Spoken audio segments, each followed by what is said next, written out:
आज अपना second lecture है ना वेव का। चलिए बढ़िया। आज वेव स्पीड से शुरुआत कर रहे हैं। टॉपिक है speed of a transverse wave on a string. Speed of a transverse wave, जरा देखना कवरेज आ रहा है। Transverse wave on a string.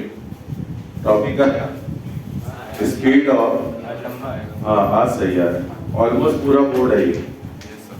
Speed of transverse wave on a string. थोड़ा ध्यान से समझिएगा पहले पूरी कहानी, ठीक है, क्योंकि जो समझाने जा रहा हूं वो आपके एनर्जी एनालिसिस में भी काम आए। ध्यान से समझिएगा। अच्छा एक बात बताइए, कल मैंने आपको एक बात समझाया था कि जब हम लोग छोटे बच्चे हुआ करते थे तो माचिस की डिब्बी में ऐसे धागा फंसा के तब वो बोलने वाला खेल खेलते थे, याद है? ऐसे कान में लगाते थे, उधर से सामने से बोलता था, आवाज आती थी। उसमें एक काम और होता था, जब आप उस रस्सी को, उस थ्रेड को, उस धागे को जब आप ढीला कर देते थे, मतलब जब आप उसका टेंशन जीरो कर देते थे, तो आप मेरे को बताओ क्या कोई साउंड का ट्रांसमिशन समझ में आता था आपको? नहीं आता था ना। मेरी बात समझ में आई? पहली बार, अगर आप ये चाहते हो कि साउंड या कोई भी ट्रांसवर्स वेव है वो अगर रस्सी में ट्रेवल करती है, कोई भी ट्रांसवर्स वेव है वो अगर रस्सी में ट्रेवल करती है, तो इसके लिए जरूरी क्या है? टेंशन। एक बात तो फिक्स हो गई। अब ट्रांसवर्स वेव की अगर मैं बात कर रहा हूं तो ट्रांसवर्स वेव तो भाई इस तरह की होती है, ऐसे ऐसे ऐसे ऐसे ऐसे इस तरह से चलेगी, है ना? ये मान लीजिए वाई और ये मान लीजिए कोई टी, तो वाई वर्सेस टी का ग्राफ इस तरह का था। तो वो उनको बोलना, विकास भाई को कहना कि मार्कर रीलोड कर दे, इसमें इंक डाल। हाँ भाई, तो मैंने आपसे कहा कि y वर्सेस t का ग्राफ कुछ इस तरह से चल रहा है। अब आपको ये कॉमन सेंस होता है कि अगर वेव का प्रोपगेशन हो रहा है किसी भी थ्रेड में, तो क्या बिना टेंशन के हो सकता है? नहीं, थ्रेड में टेंशन तो होगा ही होगा, नो डाउट। ये वेव कैसी जा रही थी? ये वेव किसी v की वेलोसिटी से आगे जा रही थी, ठीक है? समझिएगा बात को। मैंने क्या काम किया, चाहे यहां से समझ लो चाहे यहां से समझ लो, एक मैंने छोटा सा पोर्शन इससे कट किया, स्मॉल पोर्शन, बहुत छोटा। इस पोर्शन को मैं अलग से बनाता हूं कुछ ऐसा। तो अब एक बात बताओ, आपको काइनेमेटिक्स के केस में मैंने बताया था, न्यूटन्स लॉ के केस में मैंने बताया था कि अगर रस्सी कॉमन है तो टेंशन फिक्स रहेगा, बोला था ना? तो बताओ पूरी रस्सी में टेंशन एक जैसा होगा? क्या पूरी रस्सी में टेंशन एक जैसा होगा? पक्की बात? ठीक। तो क्या आप ये कह सकते हो कि इसकी लेंथ के अलोंग जो टेंशन टी आप यहां बनाओगे, इसकी लेंथ के अलोंग जो टेंशन टी आप यहां बनाओगे, वही टेंशन नीचे दिखा सकते हो, लेकिन अंतर क्या हो गया? थीटा में, ठीक है? अभी थीटा का अंतर कैसे लोगे? मान लीजिए अगर ऊपर वाले एंगल को आप थीटा बोलते हो तो नीचे वाले को आप थीटा डैश बोल देना, कोई दिक्कत? टेंशन के दो कंपोनेंट समझ में आए? टेंशन के दो कंपोनेंट समझ में आए? देखिएगा ये ग्रीन कलर दिखता है कि नहीं उसमें? ऊपर वाला आ रहा है टी साइन थीटा और इधर वाला आ रहा है टी कॉस थीटा। अच्छा बताओ, सिमिलरली इधर नीचे वाला क्या आ जाएगा? टी साइन थीटा डैश, और इधर वाला क्या आ जाएगा? T cos theta dash. कोई दिक्कत नहीं। अब जरा बात को समझिएगा थोड़ा सा। जो हॉरिजॉन्टल कंपोनेंट है वो क्या हो जाएगा? कैंसिल आउट हो जाएगा। क्यों हो जाएगा? क्योंकि हम लोग डीलिंग किस में कर रहे हैं भाई? ट्रांसवर्स वेव में। तो जो पार्टिकल है वो तो वर्टिकली ऑसिलेट कर रहा होगा ना, सब बताया हुआ है। जो पार्टिकल है वो वर्टिकली ऑसिलेट कर रहा होगा। अब इसमें भी ठीक है, जो पार्टिकल है वो तो वर्टिकली ऑसिलेट कर रहा होगा। तो वर्टिकल ऑसिलेशन में आप मेरे को एक बात बताओ, वर्टिकल ऑसिलेशन में मैंने कहा एक बात बताइए कि हॉरिजॉन्टली नेट फोर्स कितना होना चाहिए? पार्टिकल वर्टिकल ऑसिलेट कर रहा है तो हॉरिजॉन्टल में नेट फोर्स कितना होना चाहिए? जीरो होना चाहिए। क्या लिख सकते हो कि ये वाला टेंशन और ये वाला टेंशन T cos थीटा और इधर से T cos थीटा क्या कट जाएगा? T cos थीटा और T cos थीटा क्या कट जाएगा? एक्सेलरेशन रिजल्टेंट किसकी वजह से आएगा? T sin थीटा और T sin थीटा डैश की वजह से। क्या बात क्लियर है? तो मान लो भाई पार्टिकल ऊपर जा रहा है थोड़ा सा, ठीक है? तो पार्टिकल अगर ऊपर जा रहा है तो सबसे पहली बात ध्यान से समझिएगा, मैंने बोला था कि मैंने एक स्मॉल पोर्शन यहाँ पे कवरेज किया हुआ है। मैंने बोला था कि मैंने एक स्मॉल पोर्शन कवर किया हुआ है इस थ्रेड का, तो क्या इसका मास में dm लिख सकता हूं? बोलिए, लिख सकता हूं ना? क्या इसका एक्सेलरेशन ऊपर जाने के लिए मैं a दिखा सकता हूं? पार्टिकल का ये एक्सेलरेशन हो गया a, ये हो गया उसका मास। तो अगर मैं ऐसा लिख दूं T sin theta minus sign theta dash, देखिए मैंने टी को बाहर कर लिया, आई होप आपको बुरा नहीं लगा हो, है ना? नेट फोर्स की अगर मैं बात करता हूं, net force along Y direction, तो क्या हम ये ले सकते हैं T sine theta minus T sine theta dash? क्या इसी को हम नेट डीएफ लिख सकते हैं? yes, जो भी फोर्स आ रहा है डीएफ वाई, क्या बात समझ में आई? डीएफ वाई लिख दो या एफ वाई लिख दो, एक ही बात है। तो मैं क्या इधर पे लिखूंगा net force along y direction is equal to t sin theta minus t sin theta dash. क्या यहां तक क्लियर है? अभी कितना और नीचे आएगा? यहां तक आ सकता है और भी, वेरी गुड। अरे ठीक है, उससे नीचे तो वैसे भी नहीं लिखना है। हाँ, तो अब यहाँ पे एक बात और समझिएगा, मैंने इस पोर्शन के बारे में क्या कहा? It's a very small portion, तभी तो उसका मास क्या लिया मैंने, तभी तो मास इसका डीएम लिया है ना। तो अच्छा एक बात बताइए, स्मॉल पोर्शन है तो थीटा और थीटा डैश में क्या अंतर होगा? बहुत माइनर। नहीं समझे मेरी बात भाई? अगर मैं स्मॉल पोर्शन लेके चल रहा हूं तो थीटा और थीटा डैश एक दूसरे से बहुत स्मॉल फ्रैक्शन से ही तो वेरिएट कर रहे होंगे ना, छोटा सा एलिमेंट है, इस वजह से। सही ना मेरी बात? तो क्या आप इसको कैसे लिखना पसंद करोगे? आप इसको कैसे लिखना पसंद करोगे? डी ऑफ साइन थीटा लिख दूं? नहीं समझे? अरे जैसे डिफरेंस अगर बड़ा है तो आप इसको डेल्टा साइन थीटा लिख सकते हो। अभी मैं क्या करूंगा? डी साइन थीटा से लिख दूं? कोई दिक्कत किसी को? d मतलब क्या है? This is the differential part of sine theta. समझ गए? क्या लिखा है इसको? fy is equal to t, और इधर मैंने देखिए कैसे लिख रहा हूं, टी डी साइन थीटा। बोलो, क्या समझ में आया? बोलिए। अच्छा, थीटा के बारे में एक चीज और आ गई। अब तो एक गैप को दिखा रहा है, मतलब एक वैल्यू को दिखा रहा है। बहुत छोटी वैल्यू होगी तो अंडरस्टूड है थीटा भी बहुत छोटा होगा, और जब थीटा छोटा होता है तो साइन थीटा को किससे दिखाते हो? टैन थीटा दिखा सकते हो ना? तो साइन थीटा को किससे रिप्लेस कर सकता हूं मैं? टैन थीटा से। देखते जाना, मजा आएगा, बहुत बढ़िया डेरिवेशन है ये। और नीचे लिख सकता हूं, तुम लोग को दिखेगा पीछे से? पक्का? बोर्ड की बात नहीं कर रहा हूं, जो लिखा उसकी बात कर रहा हूं, तब ठीक। तो मैंने यहाँ एफ वाई लिखा t times D of tan theta. क्या समझ में आया? t times D of tan theta. अब इसके नीचे वैसे भी नहीं लिखना। अब जरा समझिएगा,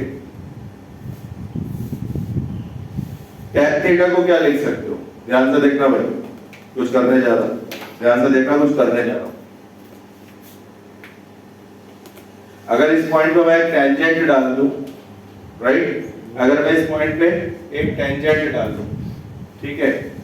पहले तो टेंजेंट अगर आपको दिखाना है ना तो इसको पहले एक्स से दिखाओ, मजा आएगा, बढ़िया बनेगा। इसको किससे दिखाओ? एक्स से। अब ये टेंजेंट का स्लोप यानी कि tan थीटा क्या दिखा सकते हो? dy by dx। अरे बोलो, लिख सकते हो कि नहीं? लिख सकते हो ना? तो tan थीटा को किससे रिप्लेस करूंगा? dy बाय tan थीटा को किससे रिप्लेस करूंगा? tan थीटा को किससे रिप्लेस करूंगा? dy बाय dx से। क्या बात समझ में आई? अगला स्टेप मेरा ये वाला है, चलो देखते जाओ। tan थीटा को किससे रिप्लेस किया, तो यहाँ पे Fy आ गया T d of tan theta, यानी क्या लिख सकते हो tan थीटा को dy बाय dx।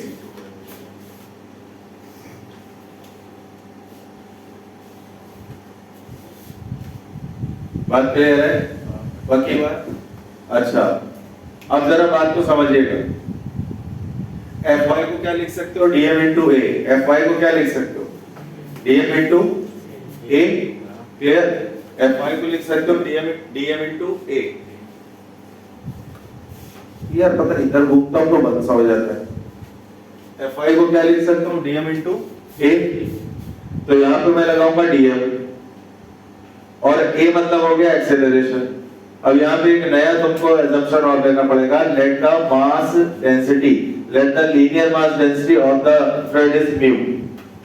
भाई dm ले रहे हो ना, और सुनते जाना, let the linear mass density of the thread is mu। अब सुनिएगा ध्यान से, ये स्मॉल एलिमेंट लिया था क्योंकि इसकी नॉर्मल लेंथ में ऐसे यहाँ पे इसके करस्पॉन्डिंग अगर लिखूं तो बहुत ही सिंपल वे में इसकी नॉर्मल लेंथ क्या मैं dx लिख सकता हूँ। बोलिए, तो इस एलिमेंट का मास क्या हो जाएगा mu into dx।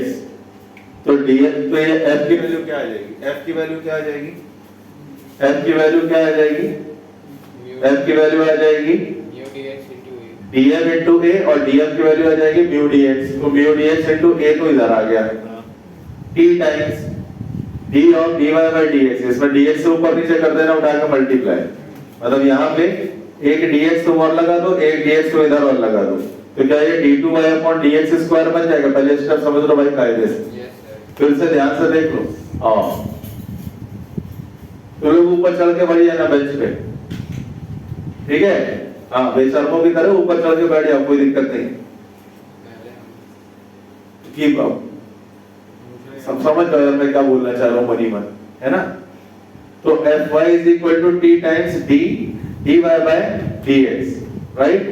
इतनी बात समझ में आ गई। अब देखो कर क्या रहा हूँ, Fy को क्या लिखूंगा dm into a कर दूं, Fy को लिखा dm into a t times, अब देखिएगा ये क्या है d of dy by dx।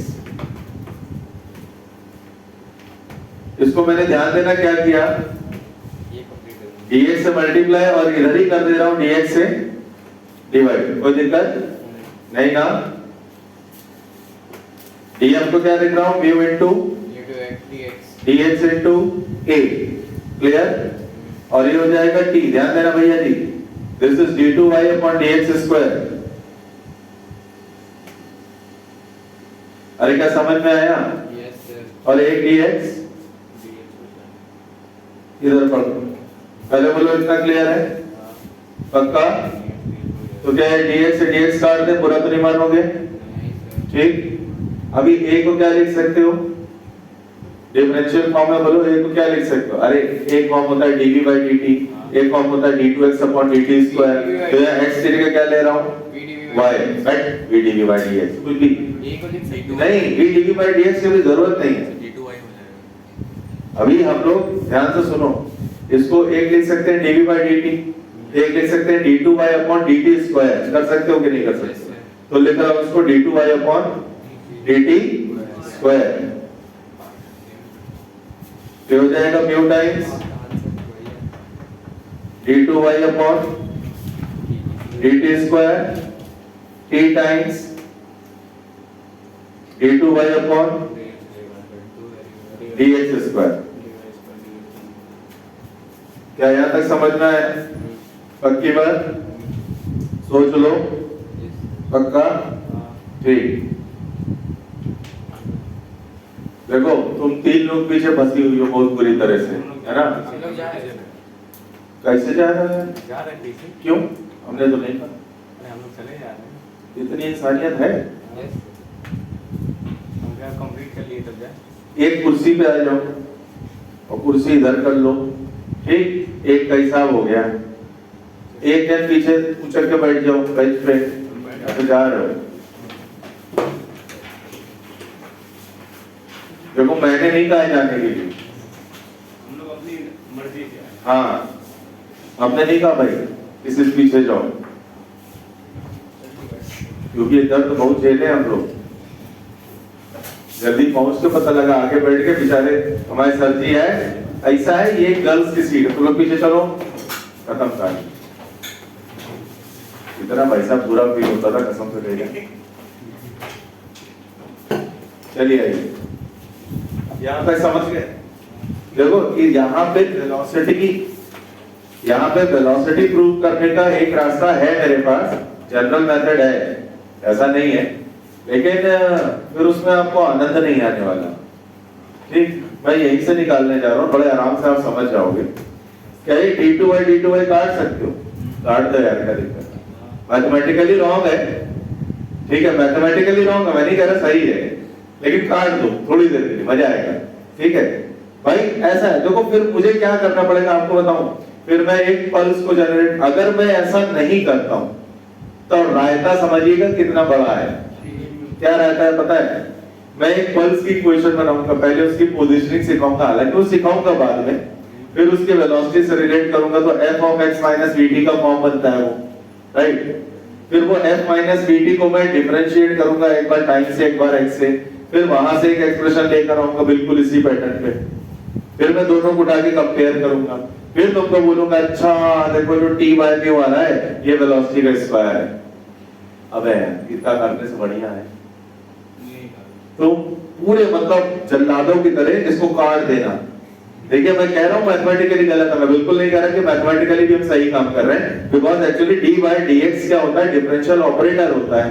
अब डिफरेंशियल ऑपरेटर की मुंडी थोड़ी ना काट दोगे तुम, तो d by dx वाला फैक्टर कभी काट नहीं सकते हो, लेकिन यहां कर दे भाई तुम, ठीक है, जल्दी हो जाएगा इसलिए कह रहा हूं। नहीं फिर मुझे रास्ता दूसरा लाना पड़ेगा, और कोई बात नहीं। तो हमारे पास क्या है, पहले देखो तुम d2y upon dt square is equal to t by mu, और ये क्या हो गया, और ये क्या हो गया, अबे अच्छा जा भाई, ये क्या हो गया d2y upon dx स्क्वायर। ठीक, पक्का। देखो देसी, हम कह रहे हैं देसी बॉयज वाला जो मेथड है, आप इसको काट दीजिए तो ये आ जाएगा dx square upon dt square, तो dx by dt का स्क्वायर, तो v का स्क्वायर, तो v का स्क्वायर आ गया t by, तो कितनी जल्दी आ गया ना, कितनी जल्दी। तो मैंने भाई है गुड। तो यहाँ पे कहानी क्या है, यहाँ पे कहानी क्या है, इसको चिपका लेंगे। यहाँ पे कहानी क्या है, मैंने बोला dx अपॉन dt का square is equal to t by mu, तो v का square is equal to t by mu, तो v is equal to root t by mu. देखिए मैं आपको एक बात बोल रहा हूं बार बार, भावनात्मक रूप से सही है, भावनाओं पे अगर जाओ, मैथमेटिकली नहीं सही है, मैं बार बार बोल रहा हूं, ठीक है। मैथमेटिक्स भी करके दिखाता हूं यहाँ पे आपको, मैं उससे आपको ऐसा नहीं कि अननोन रखने वाला हूं। क्या यहाँ तक समझ में आया, पक्की बात। अभी देखो म्यू पे भी एक खेला होता है भैया, म्यू पे क्या खेला होता है पहले सुनो ध्यान से। ये जो लीनियर मास डेंसिटी होता है और जो वॉल्यूम मास डेंसिटी होता है, लीनियर मास डेंसिटी क्या बोलते हो, mass per unit length. Volume mass density क्या बोलते हो, वॉल्यूम मास डेंसिटी क्या बोलते हो, मास पर यूनिट वॉल्यूम होता है ना। अच्छा, एक रिलेशन होता है कि अगर म्यू हमारा लीनियर मास डेंसिटी है, म्यू क्या है,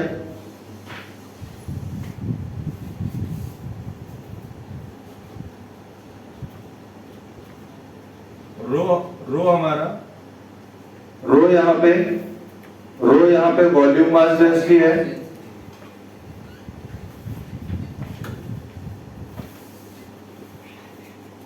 एस अगर क्रॉस सेक्शन एरिया है,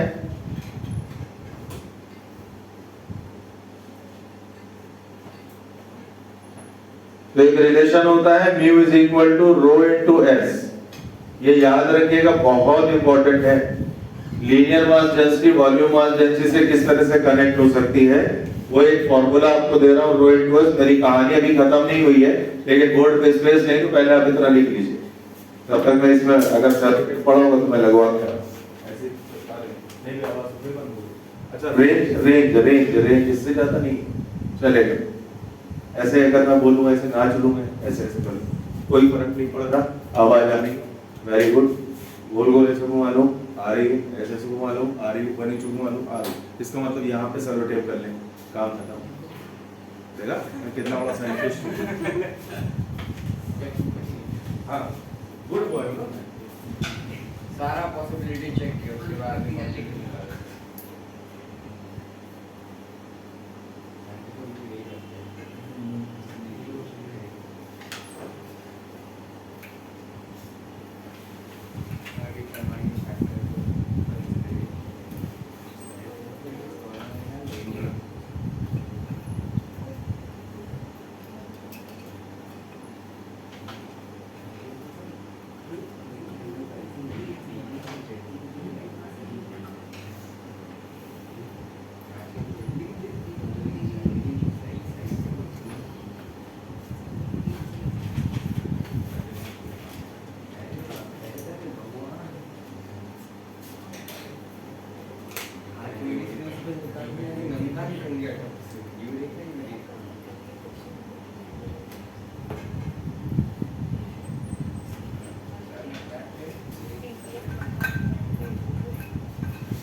कल पंचायत कर लो, लिखने को बोला, लिख गया? लिख गया सर, उसके बाद अच्छा ठीक है।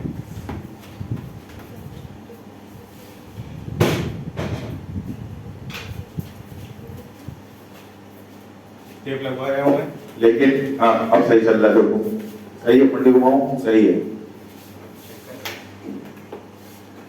कितना हो गया? अबे जल्दी करो भाई।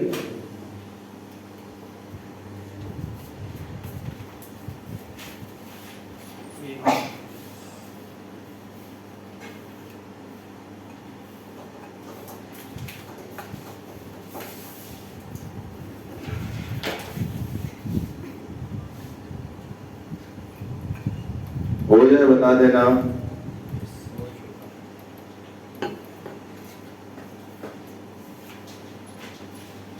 हो गया? हो गया?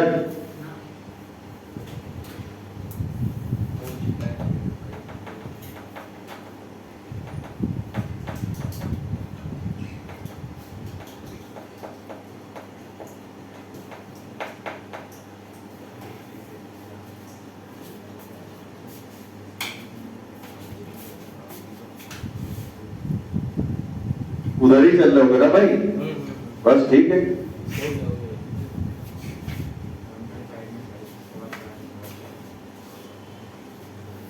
अब हो गया?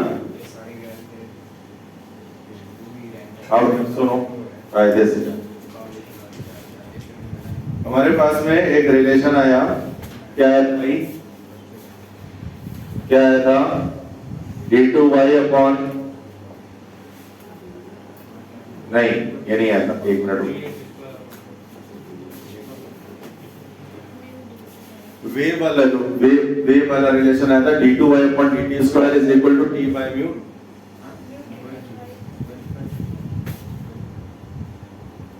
d2y upon dt square is equal to t by mu. d2y upon, पहले तो एक चीज जो बता रहा हूं उसका ध्यान रखना, कोई भी इक्वेशन, अगर कोई भी इक्वेशन वेव फॉर्म को शो करेगा, कोई भी इक्वेशन अगर वेव फॉर्म को शो करेगा, तो डबल डेरिवेटिव उसका जो टाइम के साथ होगा और डबल डेरिवेटिव जो उसका डिस्टेंस के साथ होगा, उसमें यही रिलेशन हमेशा आएगा t बाय म्यू के साथ। अगर ऐसा नहीं आ रहा तो मान लीजिएगा वो फंक्शन वेव का फंक्शन नहीं है। अभी आपको कुछ मैं और भी चीजें बताऊंगा। पहली निशानी किसको नहीं कहते हैं, यही होगी कि अगर कोई function d2y upon dt square is equal to t by mu की जगह कुछ भी आपको दिख सकता है, कांस्टेंट वेरिएबल नहीं होगा, बस ये याद रखना, into d2y upon dx square, यानी कि d2y upon dt square divided by d2y upon dx square must be a constant, और वो कांस्टेंट होता है वेव वेलोसिटी, जिसको दूसरे शब्दों में आप कभी-कभी k by ओमेगा भी लिखते हो। कुछ याद है k के बारे में? चलो बाद में बताऊंगा इसके बारे में। बता चुका हूं, एसएचएफ में k के बारे में बताया था 2 पाई बाय लैम्डा,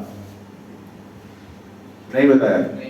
वेव में अभी बताया था पिछले लेक्चर में, वेव नंबर बोला है यार, कैसी बात कर रहे हो? हाँ चलो बताऊंगा, अभी वो टर्म उठाऊंगा, ऐसा कुछ नहीं। खैर ये चीज आपको समझ में आती है। अब देखिए ऐसा है, पहले तो कुछ बेसिक चीज समझिएगा।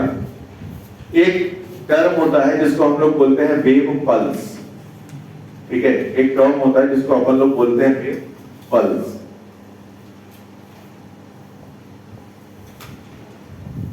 सबसे पहले जानो वेव पल्स क्या होती है। आप भी करके देखे होंगे, रस्सी को एक बार ऐसे लाओ, ऐसे खटैक से, बिल्कुल केवल एक बार खट, एक पल्स बनेगी और वही पल्स आपको लगता है ऐसे आगे चलती चली जाएगी, दिखता है आपको, है ना? तो सिंगल जो एक पैटर्न आता है उसको हम लोग बोलते हैं वेव पल्स। अच्छा दूसरी बात, पल्स को ही दूसरे फॉर्म में कह सकते हो, it's a packet of wave energy. मेरी बात समझ में आई? पल्स को क्या बोलते हो? It is a packet. जैसे हम लोग फोटॉन्स को बोलते हैं पैकेट ऑफ एनर्जी का, याद है ना? एक फोटॉन की एनर्जी कितना होती है भाई? h न्यू होती है। एक फोटॉन की एनर्जी कितना होती है? h new. तो वो h न्यू को क्या बोलते हैं? पैकेट होता है उसका एनर्जी का। ऐसे ही अगर कोई पूछता है वेव में भी क्या कोई ऐसे पैकेट्स होते हैं एनर्जी के, आप कहोगे हाँ होते हैं, तो उस पैकेट का क्या नाम होता है? Wave pulse. समझ गए बात को? जैसे एक ट्रांसवर्स वेव मैंने बनाई, ध्यान से समझिएगा, पूरा फोकस इधर रखना भाई। तो ये मान लो बड़ा बनाता हूं उसको,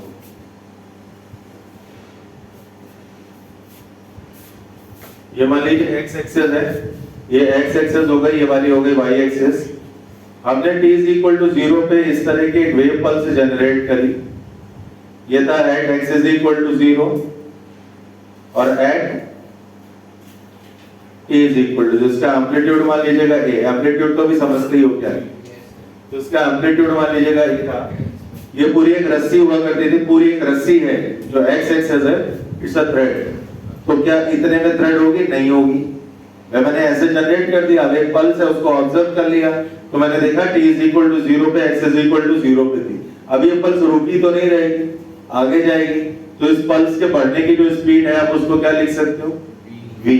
ठीक, पहली चीज, जो पल्स की स्पीड होती है वही वेव की स्पीड होती है। एक सेकंड पहले तो मैं यहां लिख दूं, क्या बात समझ में आई? जो पल्स की स्पीड होती है वही वेव की स्पीड होती है, ठीक है? एक बात तो ये हो गया, जो पल्स की स्पीड होती है वही क्या होती है? वेव की स्पीड। दूसरी बात, वेव चलने में थ्रेड में टेंशन क्यों आता है? सारी पॉइंट डिस्कस कर लो, क्योंकि जब पोटेंशियल एनर्जी थ्रेड की मैं डिस्कस करूंगा ना उसमें काम आए। जब कोई भी पल्स यहाँ पे जनरेट होती है, ठीक, तो यहाँ थ्रेड में आता है tension. Now the question is this कि सर को इसको खींच तो रहा नहीं, टेंशन आया क्यों? कोई बताएगा मेरे को? मैं कहता हूं जिंदगी में कभी वेव नहीं भी पढ़ा है ना, तो फिगर देख के समझ में आना चाहिए। और बताओ, जिंदगी में अगर वेव कभी भी नहीं भी पढ़ा है तो एक फिगर देख के समझ में आना चाहिए।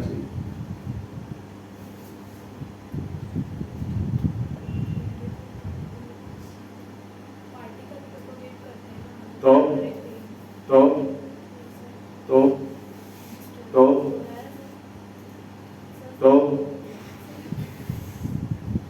एक्चुअली जो बोल रही हूँ वो गलत बोल रही हूँ, बताऊं फिगर देख के? अच्छा बताइए, समझिएगा ध्यान से। अगर वेव ट्रेवल नहीं होता, ठीक है, अगर वेव ट्रेवल नहीं होता, क्या रस्सी फ्लैट होती?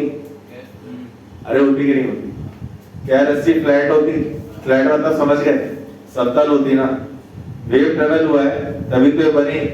अच्छा तो ये लेंथ ज्यादा है कि ये वाली ज्यादा है? नहीं समझे आप? ये वाली। एक मिनट, ये अगर मैं कह रहा हूं पल्स ना, अगर पल्स ना होती, ठीक, क्या रस्सी ऐसे डली होती? क्या रस्सी, चल जा भाई, क्या रस्सी ऐसे डली होती? तो अगर पल्स ना होती तो क्या रस्सी ऐसे डली होती? पल्स के आने की वजह से ही ये ऐसे बनी है। गैप तो अभी भी उतना ही है, तो ये रस्सी कैसे हो गई? क्या बिना एक्सटेंशन की हुई? नहीं हो सकती क्या? नहीं। अगर आप ऐसे भी कंपेयर कर लो तो जो ये वाली लेंथ है वो इस वाली लेंथ से ज्यादा है कि नहीं ज्यादा? क्या बात कुछ आ रही समझ में? तो ये खींची हुई रस्सी है ना, it is not on it's normal length, ये रस्सी खींची हुई है। क्लियर हो रही बात? अब खींची हुई तो क्या बिना टेंशन के खींच पाएगी? नहीं। तो इतने पूरे जोन में टेंशन क्रिएट है, समझ गए? इतने पूरे जोन में टेंशन क्रिएट है। अब बता रहा हूं तो एक महीन सी बात तुमको और बताऊंगा, ठीक है? जो बातें बोल रहा हूं मैं बार बार कह रहा हूं, ये सारे एक्सप्लेनेशन एनर्जी एनालिसिस करेंगे जो वेव का सबसे कठिन पोर्शन माना गया, ठीक, उसमें काम आएगा तुम्हारा। चलिए अब ध्यान से सुनना। पूछा गया क्या थ्रेड एक्सटेंडेड है जब पल्स जा रही है या जब वेव चल रही? मैं कहूंगा यस। अब तक तो समझ गए होगे, अब तक तो समझ गए होगे कि भाई ये थ्रेड एक्सटेंडेड है जब वेव पल्स जा रही है। दूसरा सवाल, क्या ये एक्सटेंशन पूरी पल्स में यूनिफॉर्म होगा? यूनिफॉर्म समझते हो? हर जगह एक जैसी खिंची होगी रस्सी? तो जवाब आएगा नहीं, एक ऐसा कुछ नहीं। क्लियर बात? पहला प्रश्न पूछा गया क्या ये थ्रेड एक्सटेंडेड है, खींचा हुआ है? मैं कहूंगा यस, वो तो जवाब मुझे दिख रहा है। ये नॉर्मल लेंथ थी, ये पल्स की लेंथ है टोटल, जब पल्स चल रही थी तब थ्रेड की लेंथ है, तो ये वाली लेंथ बड़ी है, ये छोटी है, तो इसका मतलब जैसे वेव आई ये खिंच गई, राइट? ओके, अब खिंची तो लेंथ बड़ी तो दिखाई दे रहा है। दूसरा सवाल, क्या हर जगह एक जैसा एक्सटेंशन है? मतलब अगर इसमें मैं हर जगह dx मान लूं तो क्या हर dx इक्वली खिंचा हुआ है, इक्वली एक्सटेंडेड है? ये पूछ रहा हूं। जवाब है नहीं। अच्छा, अब जवाब आया अगर नहीं तो फिर ये सवाल आया तो सर ज्यादा एक्सटेंशन किधर है और कम एक्सटेंशन किधर है? ठीक बात समझते जाना ध्यान से।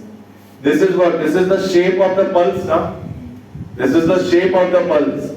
अभी इसमें मैं टेंजेंट डालता हूं, जहां पे टेंजेंट का स्लोप मैक्सिमम होगा वहां पे सबसे ज्यादा खींचा हुआ होगा, और जहां पे टेंजेंट का स्लोप जीरो होगा वहां ये जीरो एक्सटेंशन पे पड़ा होगा। नहीं समझे बात? सुनो,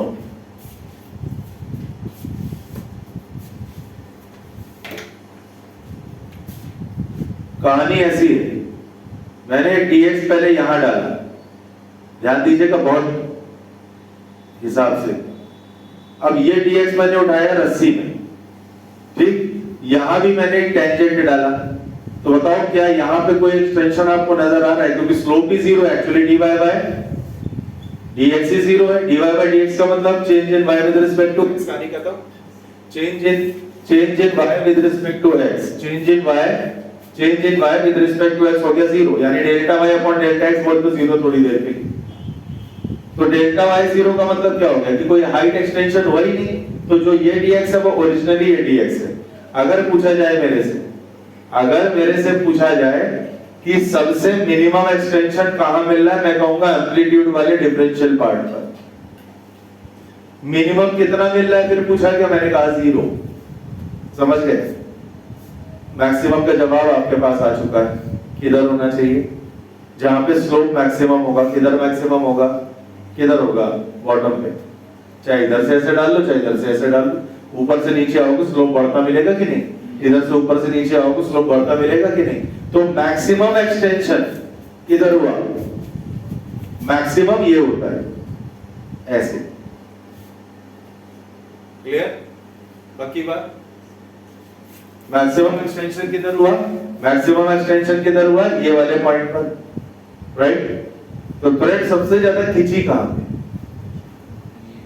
जब वो दूसरे पार्ट से कनेक्ट हो रही, मतलब समझिए ना, पल्स का जो बॉटम है, सबसे ज्यादा एक्सटेंशन यहां होगा, सबसे ज्यादा टेंशन यहां होगा। नहीं, टेंशन तो यूनिफॉर्म तो मान सकते हो, बट सबसे ज्यादा एक्सटेंशन वो इधर होगा।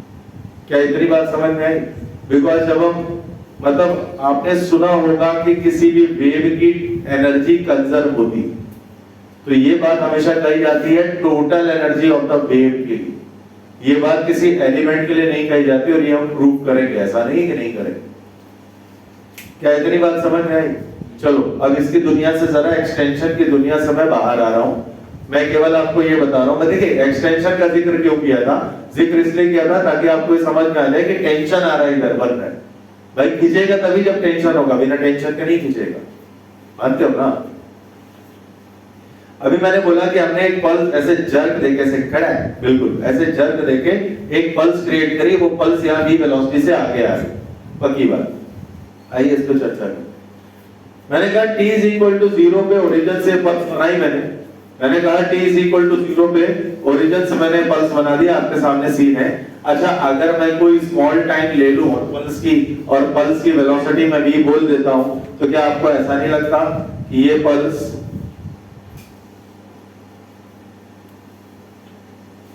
x is equal to vt की लोकेशन पर आ जाएगी, और स्पीड तो खैर उसकी वही रहेगी, एम्पलीट्यूड भी सेम ही होगा। बोलिए, नहीं समझे? ये कब बनाया? ये बनाया at t is equal to general t। बोलो भाई, क्या क्लियर है? क्या मैं इसका फॉर्म ये ले सकता हूं? ध्यान से समझना। y is equal to f of x minus vt। बोलो। अब ये राइट जा रही है, ये राइट जा रही है, तो मैंने कहा ये राइट जा रही है, तो मैंने लिखा x minus vt। अगर लेफ्ट जा रही होती तो क्या होता उधर? x minus of minus vt। भाई x की वैल्यू जैसे यहाँ प्लस है, तो उस वाले उस साइड क्या होती है? ओरिजिन के माइनस होती ना, तो ये क्या बनता है? x minus of minus vt, तो it will be x plus vt। तभी हम लोग ये बात करते हैं कि जो राइट ट्रैवलिंग वेव होती है उसमें नेगेटिव आता है x के साथ में, और जो लेफ्ट ट्रैवलिंग वेव होती है उसमें क्या होता है? प्लस। मैं लिख देता हूं, in the direction of pulse. ये क्या है? Right travelling wave. ये तो बना हुआ है ना तुम्हारे सामने, तो अभी तुम मेंशन करो। इतना पहले बनाओ, इतना पहले बनाओ।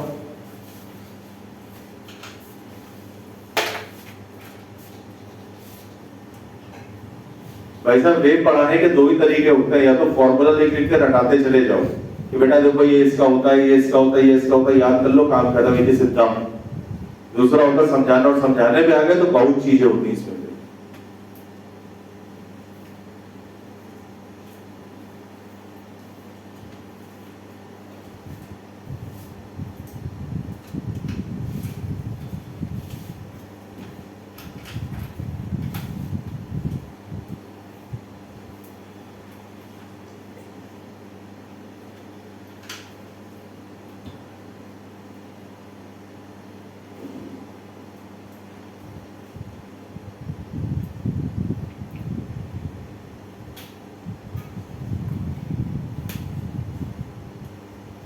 गर्मी लग रही? गरम हो जाओ, कोई दिक्कत नहीं। अरे लिखा?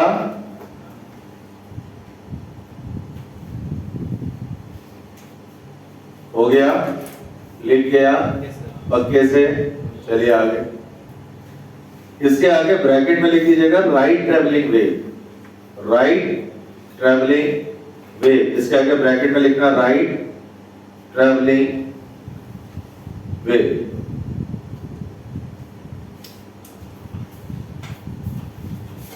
लिखा? अब एक काम करना, अब ये लिखना, स्टार बना दिया।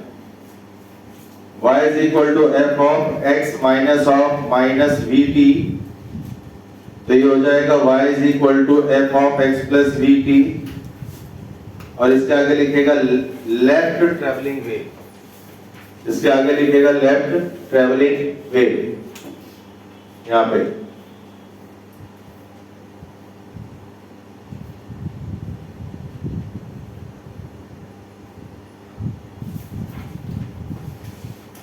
इसके आगे लिखेगा लेफ्ट ट्रैवलिंग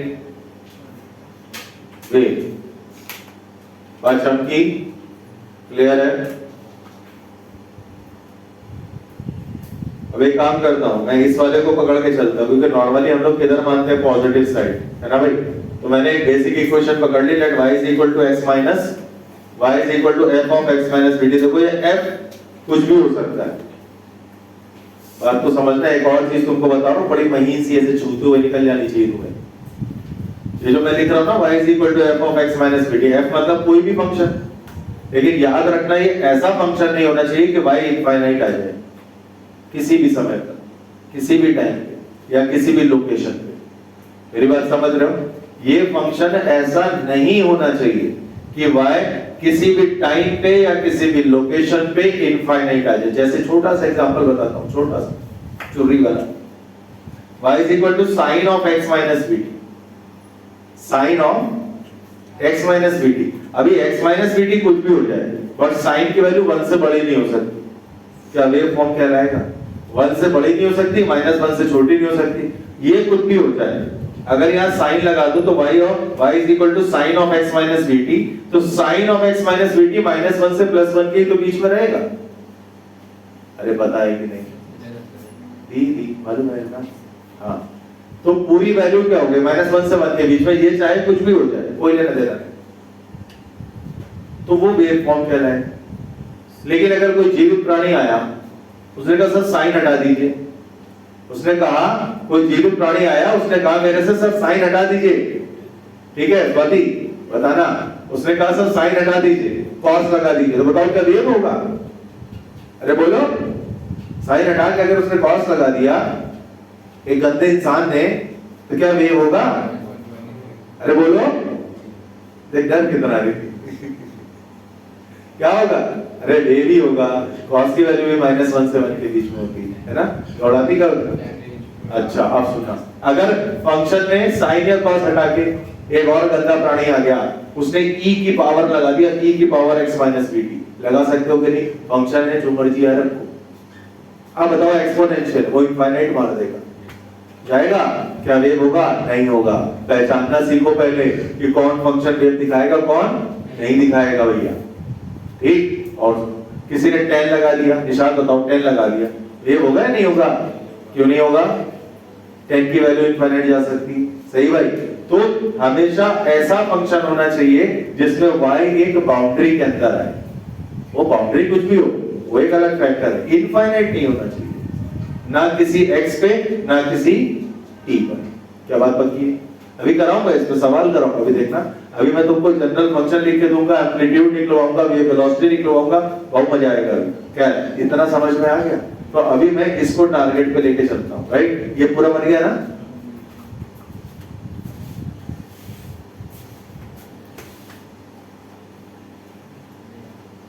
तो अब मैं लिखूंगा, अब मैं, अबे यार यहां से पता नहीं क्या दिक्कत है, अब मैं लिखूंगा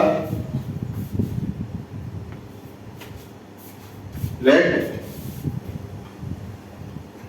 we have a general function y is equal to f of x minus vt, it's a right travelling wave, है ना भाई?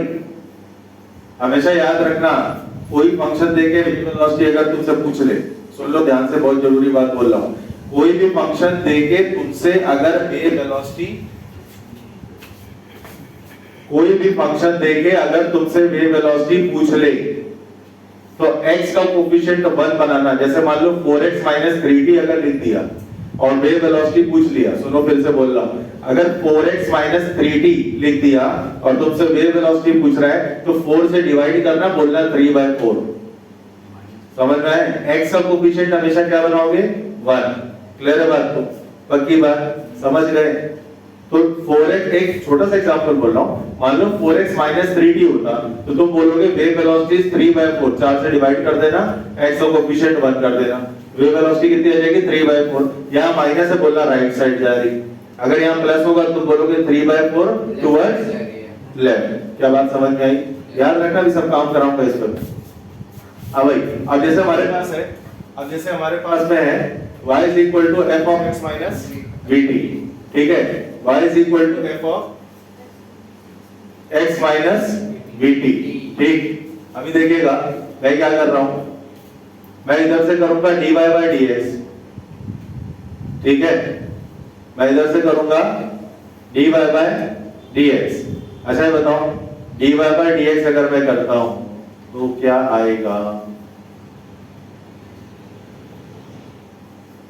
अरे इसको ऐसे लिख दो ना, f dash x minus f dash का मतलब पता है क्या होता है? एक बार डिफरेंशिएशन। एक तो इधर से आके बार बार मुझे पोज बनाना पड़ रहा है, पता है। f डैश का मतलब हो गया सिंगल डिफरेंशिएशन। अभी डबल डैश जब आएगा ना मतलब डबल डिफरेंशिएशन भाई, समझ गए? ठीक। अभी देखो इसको t के साथ में डिफरेंशिएट करो, बताना क्या आएगा dy बाय dt। अरे बोलो आप क्या लिखोगे? माइनस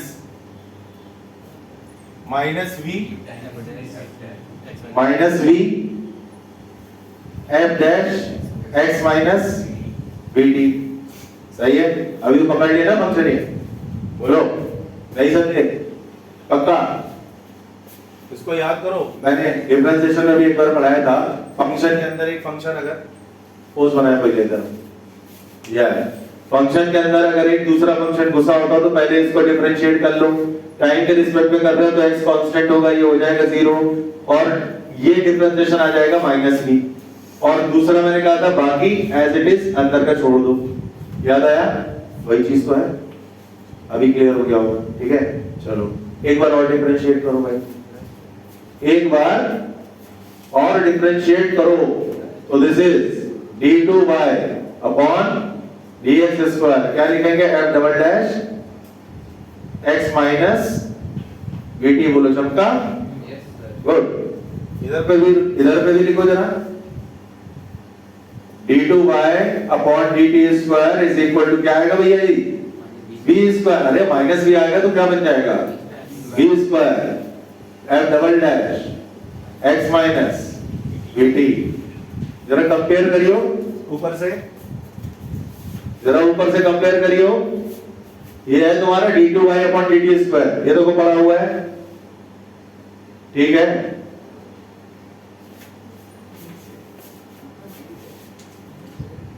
तो ऐसा है भाई, वैल्यू रख रहा हूं, सुन लो ध्यान से। तो d2y अपॉन dt स्क्वायर, ठीक। देखते जाना इसकी वैल्यू क्या डाल लो, v square f double dash, सही है। अबे डायरेक्ट लिख दूं क्योंकि ये तो कट जाएगा ना वैसे भी। अरे यार नहीं समझे, नहीं समझे ना? समझ गए पक्का? भाई इसकी वैल्यू डालोगे, फिर ये वाली वैल्यू लिख के मतलब डिवाइड करोगे तो f double dash x minus vt तो कट गया ना। पूरी वैल्यू रखोगे, डिवाइड करोगे, f double dash x minus vt cut जाएगा, बचेगा क्या अपना? अरे बचेगा यही, ये आ जाएगा तुम्हारा d2y upon dt square is equal to v square times क्या लिखा इधर? d2y अपॉन, पढ़ने नहीं आ रहा क्या? बोलो। हाँ, अब ये दोनों को कंपेयर कर लो। अभी समझ में क्यों लिख के रखा था इसको मैंने? ये आया 1, ये आया 2, ये कंपेयर करोगे तब आएगा तुम्हारा v square is equal to t by mu, या फिर v is equal to under root of. भाई साहब ये मैथमेटिकली करेक्ट मेथड, अब समझ में आई बात? मैथ्स के हिसाब से दिस इज करेक्ट। तो v is equal to under root t by. अभी सुनो म्यू की वैल्यू क्या बोली मैंने? अभी पीछे लिख के दिया था ना, म्यू की वैल्यू क्या दी थी? रो इनटू s। याद आया? रो क्या है? Volume mass density of the thread, s क्या है? Cross sectional area. बोला था क्या लिखोगे? ध्यान देखना भाई ध्यान से। तो v is equal to t by mu है, तो v इज इक्वल टू, अच्छा यहाँ पे एक काम और कर सकते हो ना, since we have mu is equal to rho into s, सही है। तो क्या ये लिख सकते हो t बाय रो इनटू s। अच्छा बताइए tension upon cross sectional area, tension upon cross sectional area को क्या आप स्ट्रेस लिख सकते हो? अरे लिख सकते हो कि नहीं? Tension upon cross sectional area को क्या लिख सकते हो? स्ट्रेस। तो अगेन एक फॉर्मूला और आया, स्ट्रेस डिवाइड बाय रो। बोल चमका, पक्की बात? तो एक आता है तुम्हारे पास d इज इक्वल टू, ये तो ऊपर ही लिखा हुआ था लेकिन चलो यहां भी हमने निकाल दिया, अलग से लिख देता हूं, डिब्बा बनाना है मेरे को। E बाय म्यू या फिर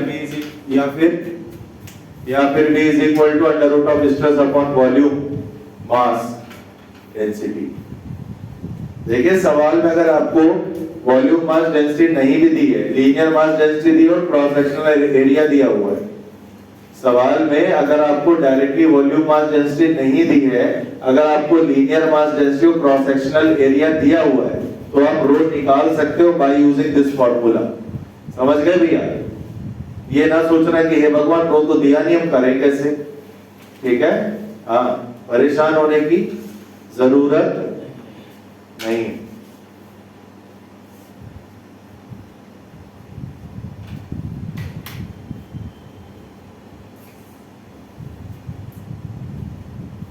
लिख लीजिए इतना आराम से, फटाफट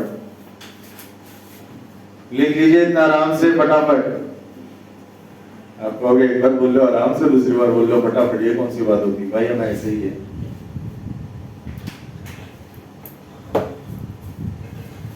कल से 8:30 बजे शुरू कर दूंगा क्लास, ठीक है? हाँ, आ जाना टाइम पे।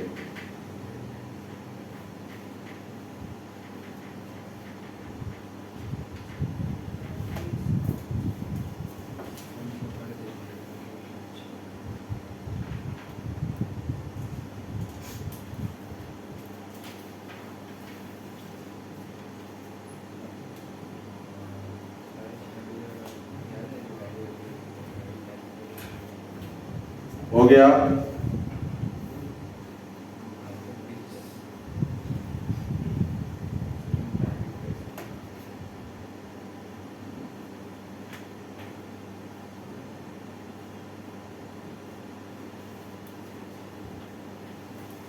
हो गया?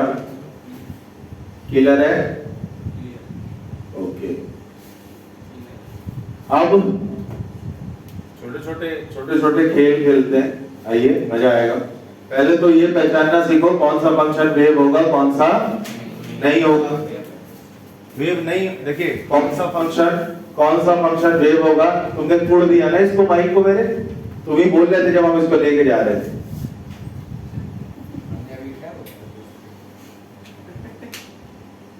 कौन सा फंक्शन वेव होगा, कौन सा नहीं होगा। वेव होगा तो उसका वेलोसिटी एम्पलीट्यूड क्या होगा, दोनों ही बातें हैं भाई। वेव होगा तो कुछ ना कुछ वेलोसिटी होगा, कुछ ना कुछ एम्पलीट्यूड होगा ना, और वेव नहीं होगा तो कोई दिक्कत ही नहीं है। चलो देखते हैं हाउ टू पहचानिंग if a function is wave और नॉट। ठीक, हाउ टू पहचानिंग if a function is wave or not। ठीक,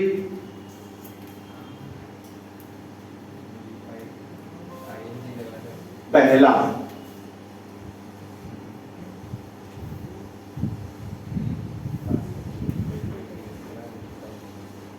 बेटा हाउ टू पहचानिंग पे R&D मत करिए, हाउ टू पहचान गलत होता है।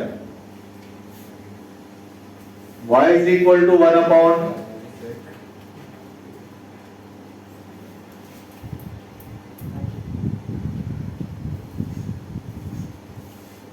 1 plus x minus 3t। एक फंक्शन दिया, बताओ वेव है या नहीं है।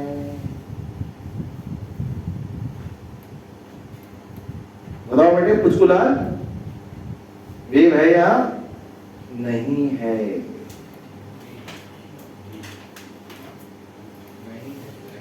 नहीं है पक्का? सोच लो, फिर से सोच लो।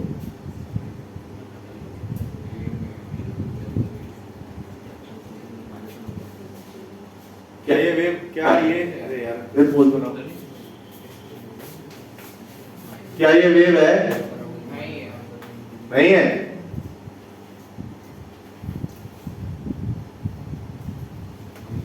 चश्मा भी ठीक कर लो, थोड़ा नखून भी खा लो, सब कर लो, लेकिन बताओगे तुम ही, क्या ये वेव है?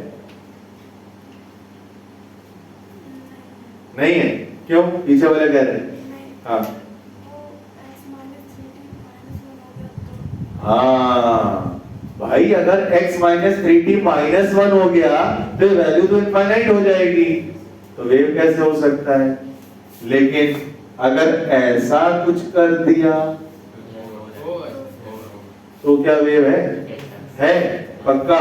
अच्छा, आकृति वेव वेलोसिटी बताना।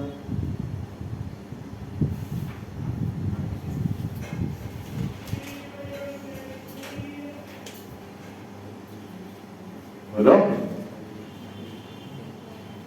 निशाद, तुमको सुनाई दे रहा है क्या कह रही है? बोली बोली कुछ बोली, हाँ बताओ। अंडर रूट टी पर मैं कहाँ पूछ रहा हूँ, नहीं फॉर्मूला थोड़ा पूछ रहा हूँ। देखा तुम्हारा प्रताप, देखा तुमसे बात कर रहा हूँ, माइक बंद हो गया था, यही चमत्कार है तुम्हारा।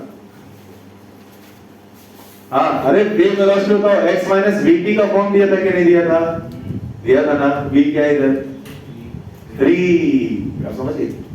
x माइनस vt गुणा करो हर जगह, फॉर्मूला मत ढूंढो under root T by no, ये वैसे सवाल ही नहीं है। तुम्हारे सामने सुनो भाई, आएगा कैसा? तुम्हारे सामने मान लो यही दे दिया, 4 ऑप्शन दे देगा, 4 ऑप्शन में 2 होंगे वेव वेलोसिटी के, 2 होंगे एम्पलीट्यूड के। समझ गए बात को? 4 ऑप्शन में से 2 होंगे वेव वेलोसिटी के, 2 होंगे एम्पलीट्यूड के। सही है? तो वेव वेलोसिटी कितना आया? 3। Right side left side? अरे बोलो, right side left side? Right side. अच्छा, एम्पलीट्यूड बताओ, एम्पलीट्यूड बताओ, पूछो तो जाने। एम्पलीट्यूड कैसे निकालना है? सुनो इसका तरीका। एम्पलीट्यूड कैसे निकालना है इसका तरीका बताता हूं, पहले सुन लो। अच्छा बताओ, एम्पलीट्यूड बेटा, अगर आपका गूढ़ वार्तालाप समाप्त हो गया हो तो कृपया मैं कुछ बोलूं? पक्का इजाजत है? धन्यवाद। ऐसा है, मैंने कहा एम्पलीट्यूड क्या होता है? मैक्सिमम डिस्प्लेसमेंट ओरिजिन से या मेन लोकेशन से, कह सकते हो ना? मतलब y की मैक्सिमम वैल्यू जो भी होगी, क्या वही एम्पलीट्यूड होगा? कह सकते हो भाई, एम्पलीट्यूड क्या है? Maximum shifting of the particle, है ना? तो y की जो भी मैक्सिमम वैल्यू है, जो भी इस y का मैक्सिमम होगा, क्या वही एम्पलीट्यूड होगा? बोलो पक्की बात। तो कितना? 1। कैसे निकाला? कैसे निकाला बताता हूं, सुनो। इसका मैक्सिमम चाहिए, ये मिनिमम चाहिए, नहीं समझी? अगर ये मैक्सिमम होगा तो डिनोमिनेटर मिनिमम होगा, क्या ये समझ में आता है? भाई जितना बड़ा y उतना छोटा नीचे वाला टर्म, नीचे वाले टर्म में मिनिमम वैल्यू क्या हो सकती है? इस पे जाओ, ये तो फिक्स है, इस पे जाओ, ये जितना छोटा होगा y उतना बड़ा होगा। ध्यान से समझना, ये जितना छोटा होगा y उतना बड़ा होगा, और इसकी मिनिमम वैल्यू होगी 0, क्योंकि स्क्वायर है, उसके नीचे नहीं हो सकता, नेगेटिव नहीं हो सकता। इसकी मिनिमम वैल्यू क्या होगी? 0। तो ये जब 0 होगा तो क्या y मैक्सिमम होगा? और y मैक्सिमम नजर आ रहा है कितना है? 1। तरीका समझ में आया कैसे करना है? तरीका आया समझ में? लिखो यहाँ पे, पहले फंक्शन लिखो, पहले फंक्शन लिखो, पहले फंक्शन लिखो, y is equal to 1/1 plus x minus 3t का होल स्क्वायर। लिख गया? फिर लिखो wave velocity is 3 metre per second towards right, wave velocity is 3 metre per second towards right, और एम्पलीट्यूड 1 मीटर कर लेना।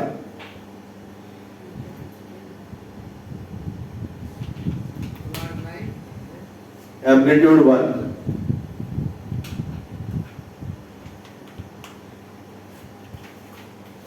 ये बताना। दूसरा y is equal to 3 sin 4x minus 2t ये दिया। अभी ये तो पता ही है तुमको भी होगा, साइन का एक एग्जांपल बना के बात करी थी। y is equal to 3 sin 4x minus 2t, 3 sin 4x minus 2t, right?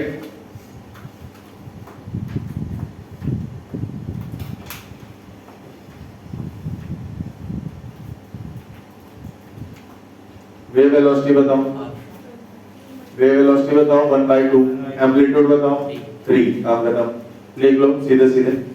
अच्छा, वेव वेलोसिटी जब बताना तो राइट लेफ्ट जरूर लिखना, ठीक है? वेव वेलोसिटी बताना तो राइट लेफ्ट जरूर लिखना।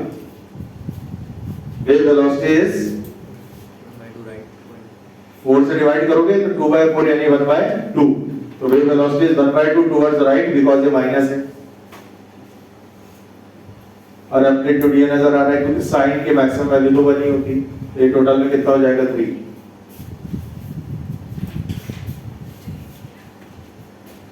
5 tan x plus t, no wave, wave ही नहीं है, पक्का ना? लिख लो, लेकिन पता भी होना चाहिए कौन सा वेव नहीं है। तो third y is equal to 5 tan x plus t।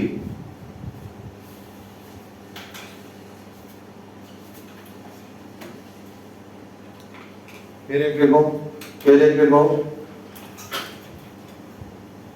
अभी साइन की जगह कॉस दे दें, साइन की जगह कॉस दे दें तो कोई फर्क नहीं पड़ेगा, समझ गए? एक और लिखो, y is equal to 16 upon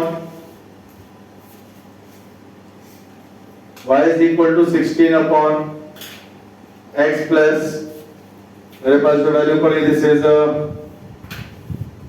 70 का होल स्क्वायर, अरे नहीं 1 प्लस एक्स प्लस 70 का होल स्क्वायर। अभी तुम समझ गए क्या है ये, यस सर, है ना भाई? वेव है, वेव है, नो डाउट वेव है, वेव है तो स्पीड होगी वेव की 7 left, 7 metre per second towards, 7 metre per second towards left, right? 7 metre per second towards left, left, amplitude 16, 60 metre, amplitude 16, ठीक है? अभी बताना, अच्छा यही सवाल है, ठीक? यही सवाल है, आपने पूरा कर लिया ना? अब इसी सवाल को दोबारा दिया, लेकिन क्या काम किया? ध्यान दो, ध्यान दो।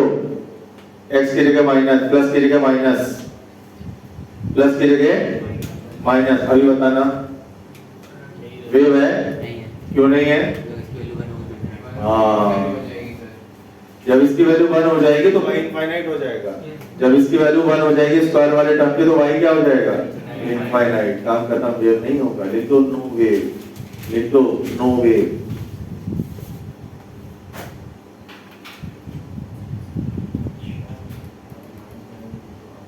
तो इसका मतलब ये समझ में आया ना कि जरूरी नहीं कि साइन या कॉस में ही वेव हमेशा मिले तुमको। जरूरी है क्या? कोई जरूरी नहीं भाई। फिर से अच्छा बताओ, अच्छा बताओ, एक्सपोनेंशियल में कोई भी पावर हो सकती? नहीं समझे? देखो e की power x plus 2t, e की पावर x प्लस 2t का होल स्क्वायर,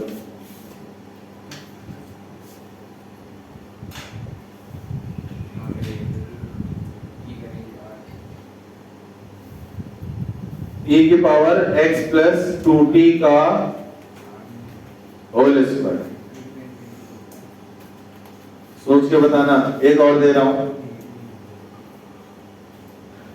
एक और दे रहा हूं,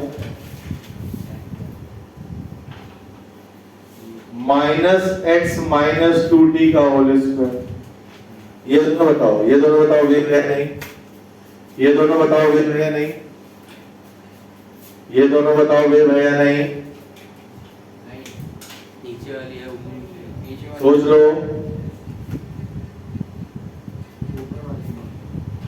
ये वेव है कि नहीं? नहीं है, पक्का? आगे लिख दो नो वेव।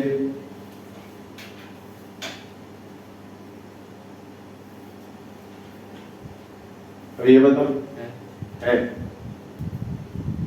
क्यों है माइनस लग गया इसलिए नहीं इधर भी क्यों वेव है क्योंकि भाई जब मतलब माइनस है तो 1/e की पावर x माइनस 2t का होल स्क्वायर लिख सकते हैं और अगर उसकी पावर बढ़ाएंगे भी तो e की वैल्यू इंफिनिटी कर जाएगी तो नीचे तो वैल्यू 0 ही जाएगी और उसकी स्क्वायर में तो मिनिमम वैल्यू 0 उसकी 1 भाई इसको लिख सकते हो 1/e की पावर x माइनस 2t का होल स्क्वायर लिख सकते हो ना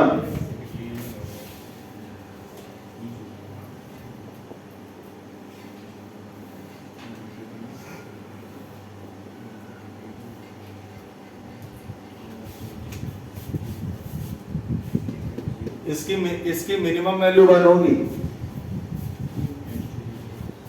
अरे इसकी मिनिमम वैल्यू 1 होगी नहीं समझे भाई ये 0 से छोटा तो नहीं हो सकता पावर क्योंकि स्क्वायर लगा है 0 से छोटा नहीं हो सकता तो क्या ये वैल्यू 1 से छोटी हो सकती बोलो भैया नहीं अब इसको इनफाइनाइट कर दो अब इसको इनफाइनाइट कर दो तो ये पूरी वैल्यू इनफाइनाइट पे जाएगा डिनोमिनेटर तो ओवरऑल 0 की तरफ चला जाए मतलब जो ये फंक्शन है लिमिट लग जाएगा जो ये फंक्शन है वो ये है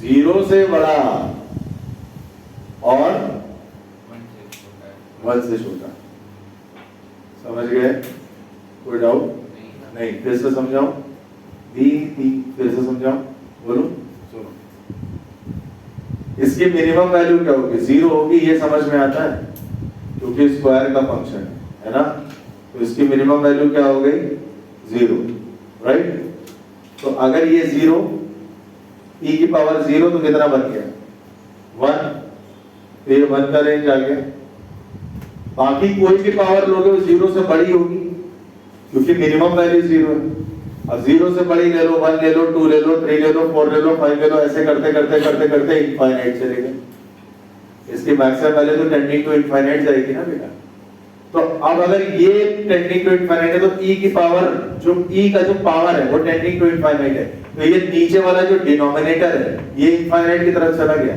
बहुत बड़ा हो गया ये पूरा रेशियो 0 के आसपास चला जाएगा अब ऐसा समझते हैं ये डिनोमिनेटर इतना बड़ा हो जाएगा कि रेशियो ओवरऑल 0 को टेंड करेगा है ना तो y कहां से कहां के बीच में बाउंड हो गया 0 से 1 के बीच तो एक जोन आ गया ना इनफाइनाइट तो नहीं हो सकता इसलिए कह रहा हूं कि ये वेव है और अगर वेव है तो वेव वेलोसिटी बताना ये भी लिखा है वही चीज है ये वेव वेलोसिटी कितना होगा 2 राइट या लेफ्ट राइट एम्पलीट्यूड 1 काम खत्म लिख लो ये जरूर लिख लेना ये ताकि तुम्हें याद रहे है ना ये साइड वाला रेंज जरूर लिख लेना ताकि तुम्हें याद रहे अच्छे से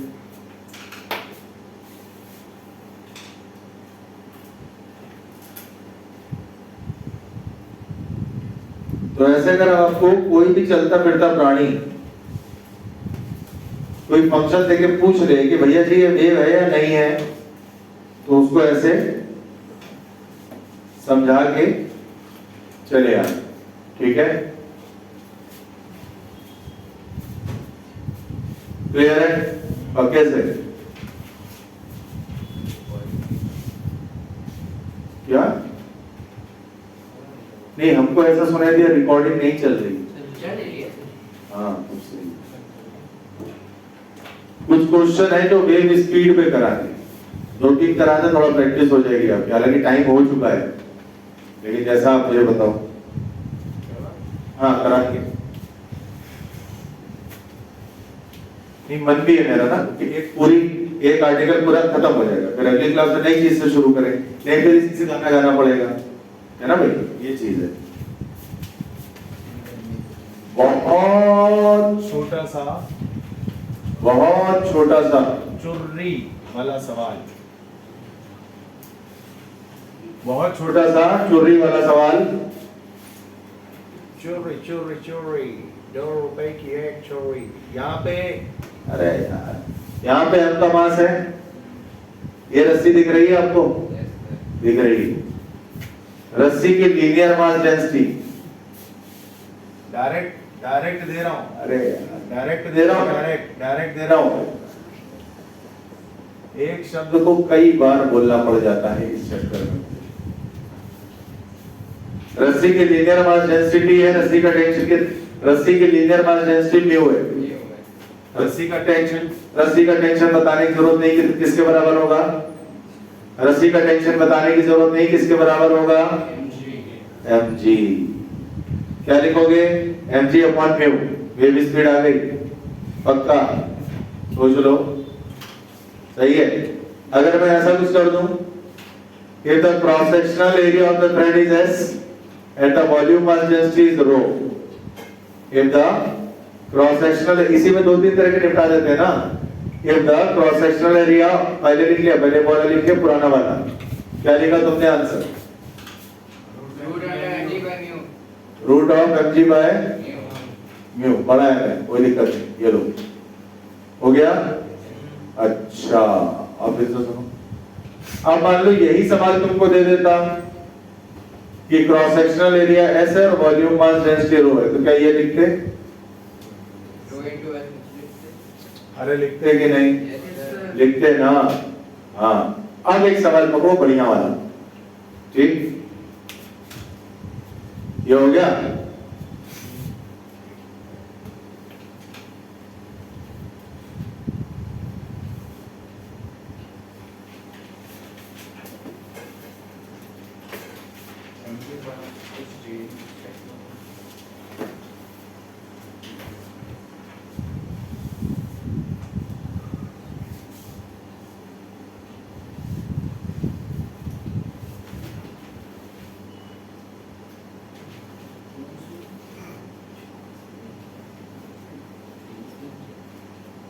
अगर इस थ्रेड में मैं एक पल्स जनरेट कर दूं और L लेंथ की ये थ्रेड है, कोई ना कोई v वेलोसिटी से पुली तक आएगी, कितनी देर में आएगी, linear mass density mu, linear mass density mu मान लेना, लीनियर मास डेंसिटी की वैल्यू म्यू मान लीजिएगा, कितनी देर में आएगी जरा जल्दी बताओ फटाक से।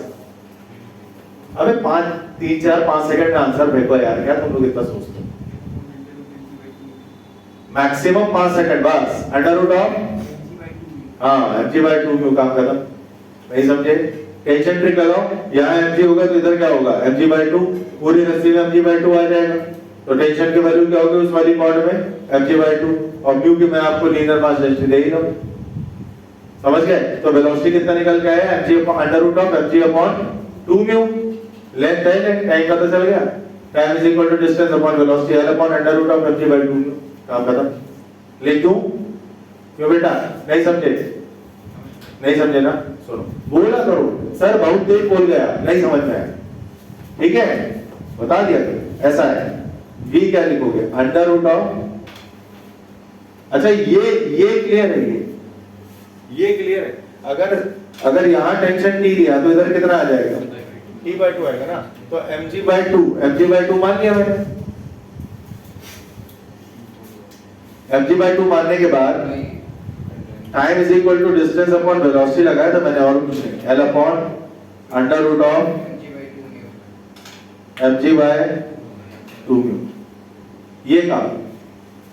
क्या बात आई समझ में, क्या बात समझ में आई, बोलो।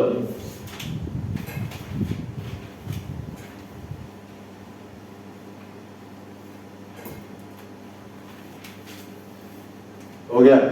अभी एक रस्सी की जगह 2 रस्सी आने वाली भाई ज्वाइंट में,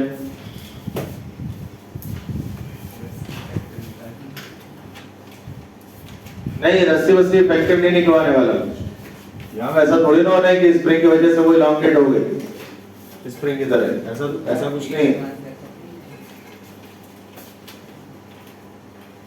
एक रस्सी ज्वाइंट है, दूसरा रस्सी पुली, समझ में आया, हाँ, m पहले में है μ1, दूसरे में है μ2, लेंथ है L1, आपको शायद बराबर दिख रही होगी लेकिन मैंने बराबर बनाई नहीं है। आपको निकालना है पल्स एक एंड से जनरेट होती है, ऐसा कुछ ये रहा, तो पुली तक पुली तक कितनी देर में आ जाएगी? एक एंड से जनरेट होने के बाद पल्स पुली तक कितनी देर में आएगो? ज्यादा से ज्यादा 20 सेकंड का सवाल होना चाहिए। मतलब अगर मेरी रफ्तार से आप करो तो फिजिक्स का पेपर तो आप शायद आधे से पौने घंटे में कर लोगे भाई जी नीट में, कसम से बोल रहा हूं। और जेईई मेंस में आपको 5 मिनट और बढ़ा दीजिए भाई, हो सकता है थोड़े सवाल कठिन आ गए, बस 1 घंटा पूरा नहीं।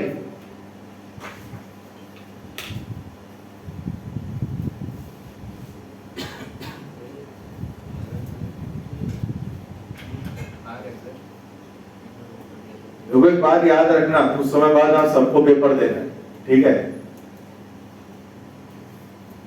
पेपर आता है, पेपर आता है, करना शुरू कर देते हैं लोग, भाई टाइम कम होता है। एक ओवरव्यू जरूर किया करो, भले तुम्हारे 2-3 मिनट उसमें चले जाए, लेकिन किया जरूर करो। पेपर का एक पैटर्न होता है, याद रखना। अगर शुरुआत के कठिन है तो आखिरी के सवाल आसान मिले, अगर आखिरी के कठिन है तो शुरुआत के आसान मिले, और अगर आखिरी के कठिन है शुरुआत के भी कठिन है, बीच वाला हिस्सा करेबल होता है, याद रखना। और अगर शुरुआत का भी कठिन है, आखिरी का भी कठिन है, बीच वाला भी कठिन है, तो मान के चलना तुम्हारा दिन खराब है।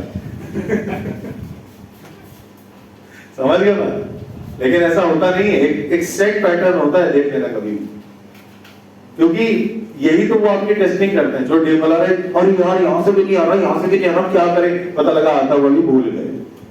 पेशेंस रखना, पूरा दिमाग फोकस एकदम। हाँ भाई क्लियर है? हो गया? सवाल हो गया? अरे यार यहाँ कितना आएगा? v1 आएगा √t1/t1 नहीं t तो mg दोनों बराबर होगा, फिर आ जाएगा √mg/μ1, ये आ जाएगा √mg/μ2, ठीक? तो यहाँ से यहाँ तक का t1 निकाल लो, यहाँ से यहाँ तक का t2 निकाल लो, t1 + t2 तुम्हारा आंसर। किया कि नहीं किया राजपूत भाई? नहीं किया? अच्छा हाँ ये है। हाँ भाई किया कि नहीं? क्या कर दिया?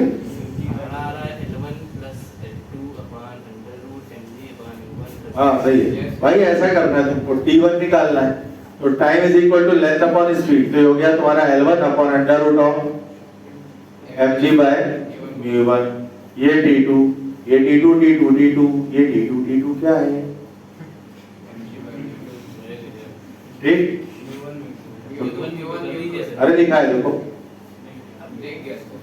ठीक? बाकी आप कर ही लोगे, कोई दिक्कत ही नहीं है आपको, तो आप तो बड़े गुड बॉय हो। ये t2 क्या है? ये t2 का मतलब mg है। हाँ भाई क्लियर? पक्का? सोच लो। एक सवाल देता हूँ, घर से करके लाना, देखे कौन करके लाएगा, देखे कौन करके लाएगा। एक रस्सी है भैया की, एक रस्सी है, L की लंबाई है, लीनियर मास डेंसिटी म्यू है। तो मैं नया सवाल नहीं दे रहा, बड़ा चिर परिचित पुराना सवाल है। हाँ चिर और परिचित दोनों है। चिर मतलब होता है पुराना, परिचित मतलब जाना हुआ। तभी मैंने बोला चिर परिचित, ठीक है? ठीक है, ये आ गई रस्सी। क्लियर? अब सुनो क्या भाई साहब, मैंने इस रस्सी का नीचे से ऐसे पकड़ लिया सिरा, ठीक? और ऐसे हिलाया, ऐसे टुक से बिल्कुल एक पल्स बन गई, ठीक है? ऐसे रस्सी का नीचे वाला सिरा पकड़ के ऐसे लाया टुक से, ठीक है? छोड़ दिया, तो इस तरह की एक पल्स बनेगी। पल्स की दुनिया रंगीन होनी चाहिए, लाल रंग सबसे खूबसूरत होता है, तो ये बनी पल्स। लाल रंग सबसे खूबसूरत होता, सही है? हाँ भाई, हो गया? तुम ना खुश हो, महरून पहने हो, चले यार। हाँ भाई, कितना क्लियर है कि नहीं? ठीक, अच्छा, निकालना क्या मालूम है? ये पल्स कितनी देर में ऊपर पहुंच जाएगी? Find the time of motion of the pulse for reaching the upward ends. Find the time of motion of the pulse for reaching upward end. देखिए, अगर आप ऐसा कुछ सोचते हैं, इसमें हम टेंशन निकाल लें, उसके बाद पल्स की वेलोसिटी आ जाएगी, उसके बाद हम लेंथ से डिवाइड कर देंगे, आंसर आ जाएगा, तो आप गलत करेंगे। ठीक है, पहले बताई दे रहा हूं, इसे मत करना, क्योंकि पल्स की स्पीड यहाँ वेरिएबल होगी। और मजे की बात सुनो, पल्स एक्सेलरेट करके ऊपर जाएगी, ये बता दे रहा हूं, ठीक। और भगवान के लिए न्यूटन इक्वेशन न लगा देना। हाँ, नहीं पता लगा तुम S = यूट्यूब का 100 लगा देते हो। ठीक, क्या नहीं करना ये बता दिया, अब इसको करके लाना, कल मिलते हैं। चलिए बाय।